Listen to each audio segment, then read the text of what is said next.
வணக்கம் நண்பர்களே. இதுக்கு முன்னாடி நான் ஒரு வீடியோ ஒன்று போட்டிருந்தேன். அந்த வீடியோவில் நான் என்ன சொல்லியிருந்தேன்னா, தளபதியை மனசார விரும்புகிறவங்க மட்டும் நம்ம டிவிகேல உறுப்பினராக ஜாயின் பண்ணுங்கன்னு சொல்லி போட்டிருந்தேன்.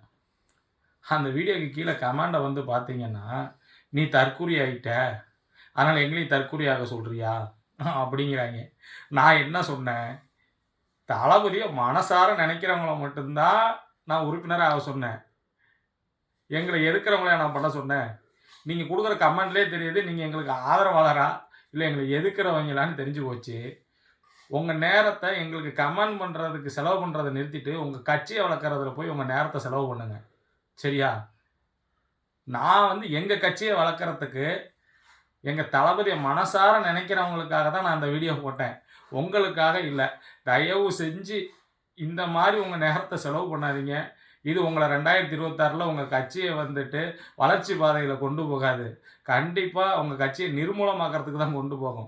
நாங்க எங்க கட்சிய வளர்க்கறதுக்கு உண்டான செயல்கள மட்டும் தான் செஞ்சுகிட்டு இருக்கிறோம். சரியா? ஒருத்தன் டிஎம்ல வந்துட்டு என்ன கெட்ட கெட்ட வார்த்தை சொல்லிலாம் திட்டுறான். இதுதான் உங்க கட்சியோட கொள்கையா? இதான் உங்க கட்சியில உங்களுக்கு சொல்லிக் குடுத்துருக்காங்களா? உங்கள எதிர்த்து யாராவது ஒரு கட்சிய ஆரம்பிச்சாங்கன்னா, அவன கருத்தியல் ரீதியா மோதாத. அவன கெட்ட வார்த்தை சொல்லி திட்டு. கெட்ட வார்த்தை சொல்லி திட்டிட்டா நாங்கலாம் ஓடிருவோமா என்ன? இதுதான் எங்களுக்கு வந்தது ஒரு உத்வேகத்த குடுக்குது. மேற்கொண்டு நம்ம என்னென்னலாம் பேசலாம்? நம்மள சார்ந்து இருக்க மக்களுக்கு என்னென்ன பண்ணணும்? இவ்வளவு நாளும் இந்த மாரி கெட்ட எண்ணங்கள் உள்ளவங்கள்ட்ட தான் நம்ம வந்துகிட்டு ஆட்சிய குடுத்து, நம்ம வந்துட்டு தவறு செஞ்சிருக்கோங்கிறத புரிய வைக்குது. இவ்வளவு நாளும் நான்லாம் வந்து இந்த கட்சி பணியில இறங்கலாமா? என்னம்மான்னு யோசிச்சுக்கிட்டு இருந்தேன். இந்த மாரி பேசுறவங்கக்காகவே இனிமே நான் தொடர்ந்து வீடியோ போடுவேன். சரியா? என்ன வந்துட்டு தாக்கணும்னு நெனச்சீங்கனாலும், அது வேலைக்கே ஆகாது. நீங்க என்ன பேசினாலும் அதுக்கு என்னால பதில் சொல்ல முடியும்.